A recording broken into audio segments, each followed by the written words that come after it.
dendam arwah dukun Alaswiru. Desa yang diam di kaki Gunung Merapi, tersembunyi sebuah desa kecil bernama Karangjati. Desa itu terlihat biasa saja pada saat siang hari. Damai, penuh sawah menghijau, dan anak-anak berlari di pematang sawah.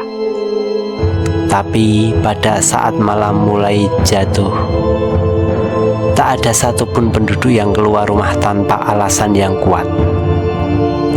Orang-orang di desa itu benar-benar takut, bukan karena binatang buas, bukan karena pencuri, tapi karena arwah.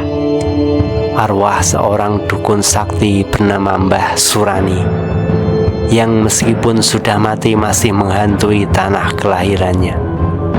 Mbah Surani dulunya dikenal sebagai dukun paling sakti di Karangjati. Ia menguasai banyak ilmu dari kitab Jawa kuno, dari pengobatan tradisional hingga ilmu hitam yang diwarisi oleh para leluhur. Pesugihan di Alas Purwo juga sangat ramai. Hutan yang angker yang dianggap tempat bersemayam para makhluk halus dan jin gunung selalu didatangi oleh orang-orang yang ingin mencari pesugihan di gunung tersebut. Setiap malam Jumat Kliwon ia akan menghilang di rumah dan baru kembali menjelang subuh. Bajunya penuh tanah dan bau dupa menyengat. Warga desa tahu malam itu ia turun ke bawah untuk bersemedi dan untuk memberi tumbal kodam Mbah Surani yang diturunkan dari para leluhurnya. Tidak sedikit yang datang padanya untuk meminta kekayaan, pesugihan atau santet. Tapi Mbah Surani selalu mengingatkan, barang siapa yang datang padaku tak akan kembali sebagai manusia biasa. Ada harga yang harus kalian bayar. Hingga pada suatu malam, seorang lelaki bernama Pak Darmo, yaitu petani yang dikenal angkuh dan pemarah, mengetuk pintu rumah Mbah Surani dengan mata penuh dendam. Ia membawa sebungkus tanah kuburan, seikat rambut dan sehelai kain milik Sari, janda muda yang sangat cantik yang tinggal di ujung desa. Aku ingin dia menderita, kata Mbah Darmo. Tidak cepat mati, tapi perlahan agar dia tahu rasa, karena telah mempermalukanku. Pak Darmo menggertakkan giginya. Mbah Surani menatap Pak Darmo dengan lama. Ia tahu ini bukan permintaan yang biasa. Tapi dukun tua itu tersenyum dan ia memulai ritualnya. Dalam ruangan yang remang-remang, dengan suara gamelan halus dari kejauhan dan asap dupa yang memekat, ia membuat boneka jerami kecil, menancapkan paku di bagian dada, dan membaca mantra dalam bahasa Jawa kuno yang sangat mengerikan. 7 malam dari sekarang, darahnya akan keluar dari mulut. Bila ia kuat, ia akan tetap hidup. Jika tidak, maka rohnya akan mengembara selamanya, ujar Mbah Surani. Hari-hari pertama tubuh Sari mulai lemah. Ia demam tinggi, tubuhnya membiru, dan setiap malam ia berteriak ketakutan. Ada tabib atau dokter yang bisa menyembuhkannya. Para warga berbisik, itu pasti karena santet. Tapi pada malam ke-7 yang seharusnya menjadi akhir hidup Sari, Sari justru terbangun dalam keadaan sehat. Wajahnya bersinar, tubuhnya tidak lagi lemah. Ia bahkan berkata pada ibunya, "Aku melihat kakek berjubah putih dalam mimpiku. Dia menjagaku," kata Sari. Mbah Surani yang sedang tidur di rumahnya tiba-tiba bangun dengan napas terengah-engah. Ia melihat asap hitam mengepul di langit rumahnya. Dari asap itu muncul bayangan seorang wanita, berambut panjang, tubuhnya penuh darah dengan wajah mirip Sari, tapi matanya kosong seperti mayat. Malam itu Mbah Surani tiba-tiba jatuh sakit. Tubuhnya panas luar biasa, matanya bengkak. Ia mengigau terus-menerus. Ia berteriak minta tolong, tapi tidak ada berani yang masuk ke rumahnya. 5 hari kemudian ia ditemukan mati dengan kondisi mengenaskan. Tubuhnya membusuk meski belum lewat sehari.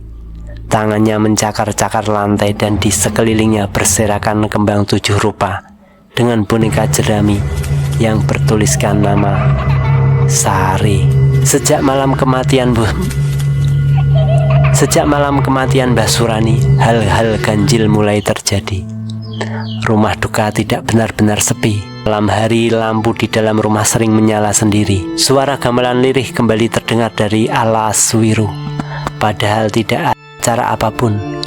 Warga yang datang ke Mbah Surani, baik minta santet, pesugihan, atau apapun itu, satu persatu mengalami hal aneh. Salah satu dari mereka, yaitu Pak Tono, ditemukan tewas dengan tubuh tergantung di dapur. Lidah terjulur dengan kata-kata Bali, jelas tertulis dengan darah di dinding. Gak percaya bahwa arwah Mbah Surani bangkit dan mencari para pelanggannya yang tidak memenuhi syarat dan melanggar janji. Bahkan anak-anak kecil mulai melihat sosok nenek tua berpakaian kebaya lusuh berdiri di samping pohon beringin besar sambil memegang boneka jerami. Karena situasi makin kacau tak terkendali, para sesepuh desa menghubungi Ki Sastro, seorang dukun putih dari desa Ngelarang. Ruatan besar diadakan di tempat desa tersebut. Tepat malam Selasa Kliwon, semua warga berkumpul di balai desa. Sesaji disiapkan, tumpeng putih, ayam cemani, air dan 7 mata air tak seikat sirih. Ki Sastro memulai ritualnya dengan membaca mantra pelindung sambil menaburkan garam ke 4 penjuru dan menyebut nama Surani. Seketika angin kencang menerjang, obor padam, dan terdengar suara keras tertawa menggema dari arah Alaswiru. Tiba-tiba seorang wanita muda pasien lama Mbah Surani berteriak histeris. Dia berbicara dengan suara serak dan berat. "Siapa kalian berani mengusirku? Ini tanahku. Kalian semua adalah milikku. Janji sudah dibuat dan darah sudah ditumpahkan." Sastro lalu mengeluarkan sebilah keris kecil warisan leluhurnya, menyentuh dahi wanita itu sambil membacakan ayat dari serat Dewa Ruci serta ayat Al-Quran. Setelah jeritan panjang, bau amis nyebar di udara. Wanita itu pingsan, dan malam itu ruatan selesai dengan hujan deras. Meski gangguan menurun, warga tak tahu soal hal satu yang pasti, yaitu arwah Mbah Surani belum benar-benar pergi. Rumahnya masih kosong. Konon suara gamelan dan tangisan wanita masih terdengar di sana tiap malam Jumat Kliwon. Tiap tahun, satu nama dari daftar pasien lama Mbah Surani selalu meninggal dengan cara tak masuk akal. Kini orang tua di Karangjati selalu memperingatkan anak-anak, "Jangan sebut nama Mbah Surani, Le. Nanti dia datang kalau kamu sebut sampai 3 kali," kata para warga yang selalu mengingatkan anak-anaknya tersebut.